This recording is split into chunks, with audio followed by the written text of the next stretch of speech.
আমরা বেঁচে থাকতে, আবু সাঈদের প্রজন্ম বেঁচে থাকতে কাউকে জুলাই নিয়ে ব্যবসা করতে আমরা দিব না ইনশাআল্লাহ। আমরা দেখেছি ক্যাম্পাসগুলোকে ঢাকা বিশ্ববিদ্যালয় ডাকসুর পক্ষ থেকে মাদক নির্মূল অভিযান পরিচালনা করা হচ্ছে। সেখানে একটি পক্ষ দাঁড়িয়ে যাচ্ছে যারা মাদক কারবারি, মাদক ব্যবসায়ীদেরকে রক্ষা করার জন্য। মহান আল্লাহ তাআলা সূরা হাশরের 18 নম্বর আয়াতে বলেছেন, ইয়া আইয়ুহাল্লাযীনা আমানুত্তাকুল্লাহ ওয়াল তানজুর নাফসুম মা কদ্দামাত লিগাদ। যে মুমিনরা, হে বিশ্বাসীরা, তোমরা আল্লাহকে ভয় করো এবং তোমরা আগামীকালের জন্য কি অর্জন করছো, আগামীকালের জন্য তোমরা কি প্রস্তুতি গ্রহণ করছো সে বিষয়ে তোমরা স্মরণ করো। আমরা যতটুকু অর্জন এ পর্যন্ত করেছি, তোমরা ইন্টারমিডিয়েট লেভেল পর্যন্ত শেষ করেছো। অনেকে এখানে ইতিমধ্যে ডিপার্টমেন্টে প্লেসধারী 3.50 ভালো রেজাল্ট করার স্বাক্ষর রেখেছো। একজন বুদ্ধিমানের কাজ হচ্ছে তিনি তার গন্তব্যে যাওয়ার সময় কতটুকু পাড়ি দিয়েছেন এটাকে যতটুকু না হিসাব করবে, তার চেয়ে বেশি হিসাব করবে তার আলটিমেট গন্তব্য কোথায়, সেই গন্তব্যে যাওয়ার জন্য এখন কতটা পথ তার সামনে বাকি রয়েছে, কতটা পরিশ্রম তাকে করতে হবে, কতটা কষ্ট সাধনা তাকে করতে হবে, এবং সেই কাঙ্ক্ষিত গোলে পৌঁছার জন্য তার যে শক্তি দরকার, তার যে সামর্থ্য দরকার, যে দক্ষতা দরকার, সে সবসময় সেদিকে দৃষ্টি নিবদ্ধ রাখবে। এজন্য আমি তোমাদের কাছে শুরুতে কোশ্চেন রাখতে চাই, তোমরা তোমাদের লাইফকে আসলে কোথায় নিয়ে যেতে চাও? এই কোশ্চেনটা নিজের সাথে নিজের বোঝাপড়া করা উচিত। আমি কোথায় যেতে চাই? আমি কি শুধুমাত্র একটা অনার্স পাস করেছি, মাস্টার্স পাস করেছি, এই পরিচয় সমাজকে দিব, এতটুকুর মধ্যে সীমাবদ্ধ থাকবো? নাকি সত্যিকার অর্থে আমি এই সমাজের জন্য, এই রাষ্ট্রের জন্য, এই সমাজের ন্যায় প্রতিষ্ঠার জন্য একজন ফ্যাক্টর হিসেবে নিজেকে প্রতিষ্ঠিত করব? এই স্বপ্ন এবং সাধনা তোমাদেরকে আজকে এখান থেকে সিদ্ধান্ত নিয়ে যেতে হবে। পারা যাবে? এক্ষেত্রে প্রথমে আমি যে বিষয় বলবো যে সফলতা, সফলতার মানে কি? যেমন একটা জিনিস চিন্তা করো, কেউ একজন প্রত্যেকটা ক্লাস 1 থেকে ক্লাস 10 পর্যন্ত সবসময় তার ক্লাসের রুল 1 ছিল। এসএসসি এবং ইন্টারমিডিয়েটে তিনি সবচেয়ে ভালো রেজাল্ট করেছেন, গোল্ডেন জিপিএ 5 পেয়েছেন। এরপরে অনার্সে তিনি এসে নষ্ট হয়ে গেলেন। সমাজের নষ্টদের যদি তালিকা করা হয়, সেই তালিকার মধ্যে তার নাম পাওয়া গেছে। অথবা সে মাদকাসক্ত হয়ে নিজেকে শেষ করে দিয়েছে, অথবা সমাজের কোনো একটা অনৈতিক কাজে ধরা পড়ে তাকে সমাজ তিরস্কার করে, এই সমাজ থেকে লাঞ্ছিত করে সমাজ থেকে বের করে দিয়েছে। অথবা কোনো একটা সে খুনের সাথে জড়িত হয়ে হয়তো সে ফাঁসির মঞ্চে অথবা জেলখানায় দিনপাত সে করছে। তাহলে আমরা এই ব্যক্তিকে সফল বলতে পারি? পারি না। আবার যদি তুমি এমন মনে হয় তুমি অনার্স পাস করছো, মাস্টার্স পাস করছো, খুব ভালো একটা রেজাল্ট করেছো, তুমি সমাজের সবচেয়ে ভালো একটা প্রফেশনে গিয়েছো, কিন্তু তোমার হাত ধরে, তোমার দুর্নীতির মধ্য দিয়ে এই সমাজের হাজার হাজার মানুষকে তুমি বঞ্চিত করছো, এই সমাজকে তুমি পিছনের দিকে ঠেলে দিয়েছো, অথবা তুমি সামনে কোনো একটা জায়গায় সমাজে ন্যায় বিচার অথবা অন্যায় দুটার মাঝামাঝি দাঁড়িয়েছো, সেখানে গিয়ে তুমি অন্যায় করে মানুষকে তার ন্যায় থেকে বঞ্চিত করেছো, তাহলে এটাকে আমরা সমাজে আলটিমেটলি সফল বলতে পারি না। তাহলে আলটিমেটলি যদি সফল হতে হয়, তোমার এই একাডেমিক যোগ্যতা, একাডেমিক কোয়ালিটির পাশাপাশি তোমার ভিতরে যে নৈতিকতার গুণ, তো মৌলিক মানবীয় যে গুণ, সেই গুণগুলো তোমাদের মধ্যে প্রয়োজন রয়েছে। আমরা যদি একটু চিন্তা করি, পৃথিবীতে সফল ব্যক্তিত্বের মধ্যে যদি তুমি সবচেয়ে ক্যাটাগরির দিক থেকে 1 নম্বর রাখতে চাও, তাহলে তোমাকে আমাদের প্রিয় নবী হযরত মুহাম্মদ মুস্তাফা সাল্লাল্লাহু আলাইহি ওয়াসাল্লামকে রাখতে হবে। আল্লাহ রাসূল সাল্লাল্লাহু আলাইহি ওয়াসাল্লামের জীবনীকে শুধুমাত্র আল্লাহর পক্ষ থেকে স্বীকৃতি দেওয়া হয় নাই, এবং শুধু মুসলিমদের পক্ষ থেকে স্বীকৃতি দেওয়া হয়নি, বরং পৃথিবীতে যারা নাস্তিক ছিল, পৃথিবীতে যারা দুনিয়ার দৃষ্টিকোণ থেকে সফল হয়েছিল, দুনিয়ার দৃষ্টিকোণ থেকে যারা গবেষক ছিল, তারা সকলে মিলে একমত হয়েছেন যে মুহাম্মদুর রাসূলুল্লাহ সাল্লাল্লাহু আলাইহি ওয়াসাল্লাম এমন একজন ব্যক্তিত্ব যার চরিত্রের মধ্য দিয়ে, যার আদর্শের মধ্য দিয়ে পৃথিবীতে প্রকৃত শান্তি প্রতিষ্ঠা করা সম্ভব। তাহলে আমাদের সেই রাসূল সাল্লাল্লাহু আলাইহি ওয়াসাল্লামের জীবনীকে যদি তুমি অনুসরণ করে দেখবা, তিনি ওনার দুনিয়াতে আসার আগে বাবাকে হারিয়েছেন এবং এতিম অবস্থায় পৃথিবীতে আগমন করেছে। এটা পৃথিবীতে খুব কম সংখ্যক ব্যক্তির ক্ষেত্রে ঘটে থাকে। এরপর যখন তিনি আস্তে আস্তে শিশু বড় হতে লাগলেন, ওনার আম্মা ইন্তেকাল করলেন। এরপরে দাদার কাছে লালিত পালিত হলেন, দাদাও ইন্তেকাল করলেন। তাহলে একজন ব্যক্তি তার এতিম অবস্থায় আসার পর এই পৃথিবীর এত এত প্রতিবন্ধকতাকে অতিক্রম করে তিনি যখন কিশোর বয়সে উপনীত হলেন, ওনার মধ্যে স্বপ্ন লালিত হলো যে সমাজে এত অসঙ্গতি কেন, এত বৈষম্য কেন, এত অন্যায় কেন, এত জুলুম কেন, এত অশ্লীলতা কেন, এত বেহায়াপনা কেন। এটাকে সংশোধন করা প্রয়োজন। তখন তিনি ন্যায়দের সঙ্গ নামে হিলফুল ফুজুল সেখানে নিজেকে সম্পৃক্ত করলেন। সম্পৃক্ত করে তিনি সকলের মাঝে কাজ করতে লাগলেন যে কিভাবে করে আমি এই সমাজকে পরিবর্তন করতে পারি। তখন আমরা দেখতে পেলাম যে কিছু ব্যক্তির মাঝে সে হিলফুল ফুজুলের মাধ্যমে তিনি পরিবর্তন সাধিত করলেন, কিছু ব্যক্তির মাঝে কোয়ালিটি তৈরি করলেন, কিন্তু সমাজকে আলটিমেট যে পরিবর্তন সেটা তিনি করতে পারলেন না। সেটার জন্য তিনি আরো চিন্তিত হলেন, ধ্যান করলেন, হেরা গুহায় নিমগ্ন হলেন। পরবর্তীতে আমরা দেখেছি আল্লাহ তাআলার পক্ষ থেকে আল্লাহ রাসূল সাল্লাল্লাহু আলাইহি ওয়াসাল্লামের কাছে ওহী আসলো এবং ওহীর মাধ্যমে জিবরাইল আলাইহিস সালাম এসে বলল, ইকরা, আপনি পড়ুন। তখন আল্লাহ রাসূল সাল্লাল্লাহু আলাইহি ওয়াসাল্লাম বললেন, আমি তো পড়তে পারি না। এভাবে 3 বার বলার পর জিবরাইল আলাইহিস সালাম আল্লাহ রাসূলকে ধরে ওনার বুকের সাথে চাপ দিলেন। এরপর যখন বললেন তিনি পড়লেন। এই অবস্থায় আল্লাহ রাসূল সাল্লাল্লাহু আলাইহি ওয়াসাল্লাম খাদিজা রাদিয়াল্লাহু তাআলা আনহার কাছে গেলেন, গিয়ে তিনি বললেন, আমি ভীত সন্ত্রস্ত হচ্ছি, আমি ভয় পাচ্ছি, আমাকে কম্বল দিয়ে আবৃত করে দাও। আল্লাহ রাসূল সাল্লাল্লাহু আলাইহি ওয়াসাল্লাম যে সমাজের স্বপ্ন দেখেছেন, যে সমাজকে পরিবর্তন করার স্বপ্ন দেখেছেন, এর জন্য ভয় পেয়ে কম্বল দিয়ে আবৃত হয়ে থাকলে হবে না। এবং সেখানে জিবরাইল আলাইহিস সালাম গিয়ে হাজির হলেন এবং বললেন, ইয়া আইয়ুহাল মুজাম্মিল কুম ফাআনজির ওয়া রাব্বাকা ফাকাব্বির, ইয়া আইয়ুহাল মুদ্দাসসির, আপনি দাঁড়ান, হে সুসংবাদদাতা, আপনি তো পৃথিবীবাসীকে সুসংবাদ দিবেন। আপনি সমাজের মানুষের কাছে গিয়ে আল্লাহর শ্রেষ্ঠত্ব বর্ণনা করবেন এবং আপনি যে সমাজের স্বপ্ন দেখেছেন আপনার উপর আল্লাহ তাআলা এই আয়াত নাযিল করছেন, হুয়াল্লাযী আরসালা রাসূলাহু বিল হুদা ওয়া দীনিল হক লিইয়ুযহিরাহু আলা দ্বীনি কুল্লি। দুনিয়ার মানবীয় মতাদর্শ দিয়ে যারা তোমাদের উপর গোলামীতন্ত্রকে প্রতিষ্ঠা করেছে, সেই গোলামীতন্ত্রকে নিঃশেষ করে সেখানে আল্লাহর দ্বীনে হককে বাস্তবায়ন করতে পারলে সে কাঙ্ক্ষিত স্বপ্নের সমাজ বাস্তবায়ন করা সম্ভব। এজন্য প্রিয় ভাইরা, আমাদের প্রিয় নবী সাল্লাল্লাহু আলাইহি সাল্লামের যে জীবনী, আমরা যদি সেটাকে ধারণ করতে পারি, লালন করতে পারি, তাহলে আমরা আমাদের এই জীবন সম্পর্কে উপলব্ধি করতে পারবো এবং আমাদের কাঙ্ক্ষিত লক্ষ্য, কোথায় আমরা পৌঁছতে চাই, কোথায় আমরা যেতে চাই, এই সমাজকে কোথায় আমরা নিয়ে যেতে চাই, সেটা আমাদের উপলব্ধি করাটা সহজ হবে। আমি সেই আহ্বান তোমাদের কাছে রাখছি। পাশাপাশি স্বপ্ন দেখতে হবে বড় করে, কখনো ছোট করে স্বপ্ন দেখবে না। আল্লাহ রাসূল সাল্লাল্লাহু আলাইহি ওয়াসাল্লাম যখন খন্দকের যুদ্ধে পরীক্ষা খনন করছিলেন, তো সেখানে পাথর যখন উঠছিলেন না, আল্লাহ রাসূল সাল্লাল্লাহু আলাইহি ওয়াসাল্লাম গিয়ে পাথরে আঘাত করলেন। আঘাত করার পর সেখান থেকে একদম স্ফুলিঙ্গ হলো। তখন আল্লাহ রাসূল সাল্লাল্লাহু আলাইহি ওয়াসাল্লাম সাহাবা আজমানদেরকে বললেন, তোমরা কি জানো স্ফুলিঙ্গের অর্থ কি?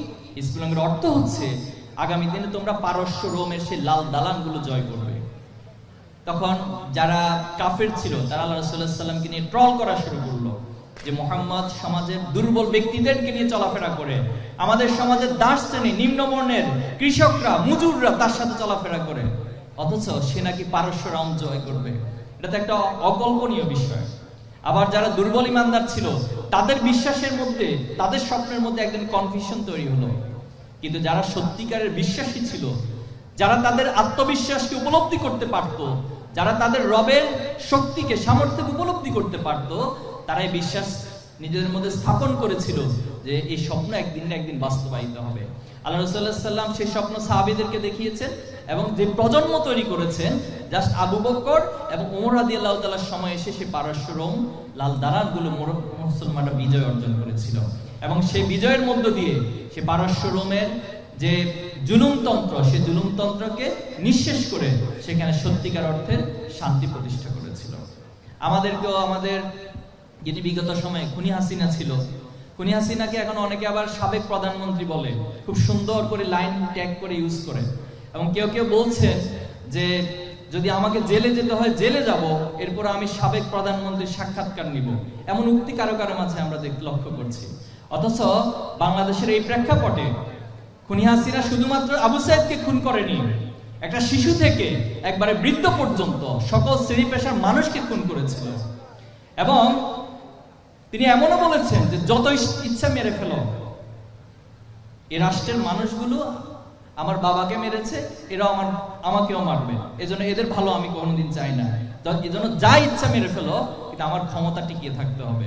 কিন্তু বাস্তবতা কি বলে? সেই ক্ষমতা কি টিকে ছিল? টিকে ছিল না, বরং তারও পতন হয়েছিল। এজন্য প্রিয় ভাইরা, এই সমাজ থেকে আমরা আমাদেরকে যে আলটিমেট শান্তি প্রতিষ্ঠা, ন্যায় প্রতিষ্ঠা করতে চাই, সেজন্য আমি তোমাদেরকে স্বপ্ন দেখতে বলবো এবং নিজেদেরকে সেজন্য তৈরি হতে বলবো। এজন্য তোমাদের ভালো রেজাল্টটা অনেক গুরুত্বপূর্ণ। তোমরা চেষ্টা করবা সর্বোচ্চ ভালো রেজাল্ট করার জন্য। জাতীয় বিশ্ববিদ্যালয়ের আমাদের একটা কলঙ্ক আছে, কলঙ্কটা হচ্ছে যে এখানে ভালো ক্লাস হয় না, ক্লাস করতে চায় না কেউ, শিক্ষকরাও ক্লাস করার আগ্রহ পান না, শিক্ষার্থীরাও ক্লাস হয় না। তবে আমি শুনতে পেয়েছি যে রংপুর কারমাইকেলে আলহামদুলিল্লাহ এখানে নিয়মিত ক্লাস হয় এবং শিক্ষার্থীরা নিয়মিত ক্লাসে অংশগ্রহণ করে। এটা কি সত্য? তা আশা করছি আগামী দিনে শুধুমাত্র আবু সাইদের মধ্য দিয়ে জুলাই নেতৃত্ব নয়, বরং বাংলাদেশের প্রতিটি জাতীয় বিশ্ববিদ্যালয়ের অধীনে যে কলেজগুলো রয়েছে সেখানেও কারমাইকেল কলেজ একটি মডেল স্থাপন করবেন। ক্লাস, নিয়মিত অধ্যয়ন, নিয়মিত ভালো পড়াশোনা, সকল দিক থেকে কারমাইকেল একটি মডেল হিসেবে নিজেদেরকে প্রতিস্থাপন করবে ইনশাআল্লাহ। প্রিয় শিক্ষার্থী বন্ধুরা, আমি তোমাদেরকে মৌলিক মানবীয় গুণের দিক থেকে অগ্রগামী হওয়ার জন্য বলবো। তুমি সার্টিফিকেটের মধ্য দিয়ে অনেক ভালো কিছু অর্জন করেছে, কিন্তু মানুষত্ব বোধ যদি তোমার মধ্যে না থাকে, একজন মানুষ হিসেবে মানবীয় যে গুণাবলী রয়েছে সেটা যদি না থাকে, তাহলে তোমাকে একটা পর্যায়ে মানুষ হিসেবে স্বীকৃতি দিবে না। এই জন্য আল্লাহ তাআলা কোরআনে যেটা বলেছেন, উলাইকা কাল আনাম বাল হুম আদল, যে মানুষ মাঝে মাঝে পশুর চেয়ে নিকৃষ্ট হয়ে যায়, বরং তার চেয়ে আরো অধপতিত জায়গা সে চলে যায়। এজন্য মৌলিক যে মানবীয় রয়েছে, কেন আমাকে মানুষ বলা হয়? কারণ আমি মানুষের প্রতি দরদ অনুভব করি, মানুষের প্রতি দয়া অনুভব করতে হবে, নিজের মধ্যে অহংকার ভাব রাখা যাবে না যে সবসময় আমি অনেক কিছু অর্জন করেছি। এই অহংকার যদি আসে তাহলে মনে রাখবা তোমার একটা না একটা পর্যায়ে অধপতন এবং সে অর্জন নিঃশেষ হয়ে যাবে। পৃথিবীতে যদি আমরা চিন্তা করি যে শয়তান কেন শয়তান হলো, সে তো আল্লাহর এক সময় আবেদ বান্দা ছিল, আল্লাহর ইবাদত তিনি করতেন, কিন্তু যখন আদম আলাইহিস সালামকে সিজদা করার জন্য নির্দেশ করা হলো তখন সে নিজের মধ্যে অহংকার ভাব প্রকাশ করলো এবং সে বলল যে আমি আদমকে কেন সিজদা করবো, আমি তো আগুনের তৈরি, আমি তো তার চেয়ে উৎকৃষ্ট, আমার তো অনেক অর্জন রয়েছে। কিন্তু এই অহংকারের কারণে আল্লাহ তাআলা তাকে ক্ষতিগ্রস্তদের কাতারে শামিল করে দিয়েছেন।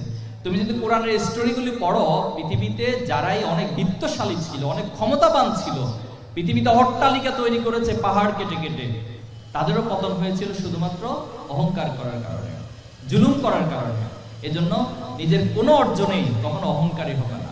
আমরা ইসলামী ছাত্র শিবির, তোমরা লক্ষ্য করেছো 4টি বিশ্ববিদ্যালয়, বাংলাদেশের গুরুত্বপূর্ণ 4টি বিশ্ববিদ্যালয়ে ছাত্র সংসদ নির্বাচনে আল্লাহ তাআলা আমাদেরকে একটি বড় বিজয় দান করেছেন।